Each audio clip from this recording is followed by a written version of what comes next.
بسم اللہ الرحمن الرحیم۔ اسلامک اسپاٹ کے معزز دوستوں کو ہمارا سلام۔ ٹاپک پر بات کرنے سے پہلے میں آپ کو جاپان کی ایک بڑھیا کا واقعہ شیئر کرتا ہوں۔ ایک مرتبہ جب جاپان میں سونامی آیا تو ساحل سمندر سے متصل ایک صوبے میں کافی لوگ متاثر ہوئے۔ اس علاقے میں ایک بڑھیا الیکٹرانک کی اشیاء بہت ہی کم قیمت پر فروخت کر رہی تھی۔ ایک خریدار نے پوچھا، آپ کیسے اتنے سستے دام پر اپنی چیزوں کو فروخت کر رہی ہیں؟ بڑھیا نے جواب دیا، میں یہ سامان بازار سے ہول سیل قیمت پر خرید کر لائی ہوں، جو سستا پڑتا ہے، اور بغیر منافع کے ان اشیاء کو فروخت کر دیتی ہوں۔ اس کے اس جواب پر خریدار نے سوال کیا، اس طرح کے کاروبار سے آپ کو کیا فائدہ؟ آپ کو تو کوئی منافع نہیں ملے گا۔ بڑھیا نے جواب دیا، میں فائدے کے لیے یہ اشیاء نہیں فروخت کر رہی، بلکہ اس طرح سے اپنی قوم کے لوگوں کی مدد کرنا چاہتی ہوں۔ اگر مصیبت کے ان دنوں میں ہم اس بڑھیا کی طرح نہیں بن سکتے تو کم از کم معقول قیمت پر چیزوں کو فروخت کریں۔ یقین مانیے، بہت جلدی میں کمایا ہوا پیسہ بہت زیادہ دیر تک انسان کی جیب میں نہیں رہتا، اور اس میں کوئی برکت بھی نہیں رہتی۔ ہم جن کے لیے ناجائز طور پر کماتے ہیں، وہ ہمارے مرنے کے کچھ برسوں بعد ہمارا نام بھی بھول جاتے ہیں۔ ہمارے اپنے ملک میں ہونے والے معاملات، مثلاً ذخیرہ اندوزی کرنا، ملاوٹ کرنا، ناپ تول میں کمی کرنا، کسی خریدار کو عیب والا مال بیچنا، جھوٹی قسم کھا کر مال بیچنا، یا عمدہ چیز بتا کر گھٹیا چیز بیچنا، یا کبھی کسی چیز یا جمع کیے گئے مال کو جسے کم قیمت پر خریدا ہوتا ہے لیکن مارکیٹ میں وہ چیز کم یا نایاب ہوتی ہے تو اس کو پھر نئی قیمت پر مہنگے دام بیچا جاتا ہے۔ جیسے اکثر پیٹرول وغیرہ پر ہوتا ہے کہ رات میں دام بڑھ جانے کی توقع پر پرانا سٹاک لوگوں کو اس وقت تک نہیں دیا جاتا جب تک نئی قیمت کی لسٹ نہیں آ جاتی۔ پرانی چیز کو نئی کے ساتھ ملا کر بیچنا، ایکسپائرڈ زائد المدت چیزوں کا لیبل ہٹا دیا جاتا ہے یا اس کو مٹا دیا جاتا ہے۔ ایسی ذخیرہ اندوزی جس سے معاشرے کے افراد تکلیف میں آ جاتے ہیں، دام مصنوعی طور پر بڑھا دیے جاتے ہیں، یا دام بڑھنے کی صورت میں ان اشیاء کی فروخت بند کر دی جاتی ہے، حالانکہ لوگ طلب میں لگے ہوئے ہوتے ہیں۔ جیسا کہ آج کل چینی، آٹا، گھی اور پیٹرول وغیرہ سے متعلق کہا جا رہا ہے، اسلام میں ایسی ذخیرہ اندوزی ناجائز ہے۔ احادیث میں اس پر بہت سخت وعیدیں آئی ہیں۔ حضرت معمر رضی اللہ تعالی عنہ سے روایت ہے کہ آپ صلی اللہ علیہ وآلہ وسلم نے فرمایا، ذخیرہ کرنے والا خطا کار ہے۔ حضرت عمر رضی اللہ تعالی عنہ سے روایت ہے کہ آپ صلی اللہ علیہ وآلہ وسلم نے فرمایا، ذخیرہ اندوزی کرنے والا ملعون ہے۔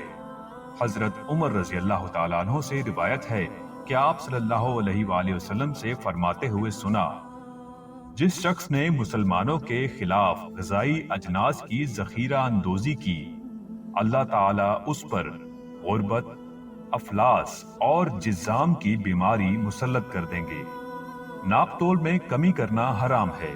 سورہ مطففین اسی کے متعلق نازل ہوئی۔ حضرت شعیب علیہ السلام کی قوم شرک کے ساتھ ساتھ ناپ تول میں کمی کی وجہ سے ہلاک ہوئی۔ مگر کچھ ایسے بدقسمت لوگ بھی موجود ہیں جو ماہ رمضان میں بھی گناہوں سے باز نہیں آتے۔ ابھی چند سالوں سے ہمارے معاشرے میں اشیاء خوردنوش کی ذخیرہ اندوزی کی صورت میں ایک نئے گناہ نے جنم لیا ہے۔ اس گناہ کو اس ماہ مبارک کے ساتھ ایسے خاص کر دیا گیا ہے جیسے اسے کوئی گناہ ہی نہیں سمجھتے۔ جب بھی ماہ رمضان آتا ہے تو یوٹیلیٹی اسٹوروں اور بازاروں سے انسانوں کی غذائی چیزیں غائب کر دی جاتی ہیں، اور اس کا صرف ایک ہی مقصد ہوتا ہے کہ غریب عوام کو تکلیف میں مبتلا کر کے ان کو مہنگے داموں اشیاء فروخت کریں۔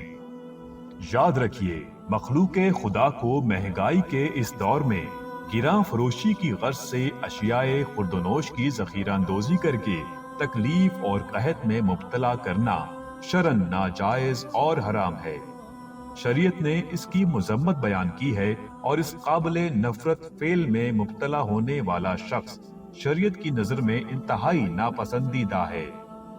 اس بات پر تو تمام فقہا کا اتفاق ہے کہ کھانے پینے کی اشیاء میں ذخیرہ اندوزی جائز نہیں ہے، لیکن کھانے پینے کے علاوہ دوسری اشیاء میں ذخیرہ اندوزی جائز ہے یا نہیں، اس بارے میں فقہا کا اختلاف ہے۔ اور یہ بھی یاد رکھیے کہ ذخیرہ اندوزی صرف اسی صورت میں ناجائز ہے جب ذخیرہ اندوزی کی وجہ سے عوام کو تکلیف پہنچے، عوام کو اس کی ضرورت ہو لیکن ذخیرہ اندوز اس کو فروخت کرنے کے لیے بازار میں نہ لائے۔ اگر اس کی ذخیرہ اندوزی کی وجہ سے عوام کو کوئی تکلیف نہ پہنچے اور بازار میں اس چیز کی کثرت ہو تو اس صورت میں اس چیز کی ذخیرہ اندوزی کرنا ناجائز نہ ہوگا۔ یہی وجہ ہے کہ کئی لوگ ایسے امراض میں مبتلا ہوتے ہیں جو لا علاج ثابت ہوتے ہیں، لاکھوں روپے خرچ کر دیتے ہیں، ہسپتالوں کے چکر کاٹتے ہیں، ہر ڈاکٹر کی دوائی آزما لیتے ہیں مگر کوئی چیز کارآمد نہیں ہوتی۔ اسی بارے میں نبی پاک صلی اللہ علیہ وآلہ وسلم نے فرمایا، جس شخص نے 40 دن تک گرانی کے خیال سے غلہ روکے رکھا تو گویا وہ خدا سے بیزار ہوا اور خدا اس سے بیزار ہوا۔ بعض اوقات یہ صاف نظر آتا ہے کہ کچھ نیم مسلمان حضرات صرف سور کے گوشت اور شراب کو ہی حرام سمجھتے ہیں، بقیہ ساری چیزیں ان کے لیے حلال ہیں، اور اس امید پر گناہ کرتے چلے جاتے ہیں کہ رمضان المبارک میں افطاری کرانے سے سارے گناہ معاف ہو جائیں گے۔ ایسا سوچنا بھی گناہ ہے، اسی لیے اس نیت سے گناہ کرنا کہ اللہ معاف کر دے گا دگنا گناہ ہے۔ اس سے ہر مسلمان کو بچنا چاہیے۔ حالانکہ ایک مسلمان تاجر کا معاملہ ایسا ہونا چاہیے کہ جب نقصان ہونے لگے تو صبر کرے اور جب فائدہ ہونے لگے تو اللہ کا شکر ادا کرے۔ مسلم تاجر حضرات اس ذمہ داری سے آنکھ نہ چرائیں، ورنہ اس کا انجام قیامت کے روز بڑا دردناک ہوگا۔ قرآن مجید میں تقریباً 1 درجن سے زائد آیات ہیں جو تجارتی معاملات کے بارے میں ہیں۔ اس موقع پر ان آیات کو پیش نظر رکھتے ہوئے لوگوں کو ترغیب دینی چاہیے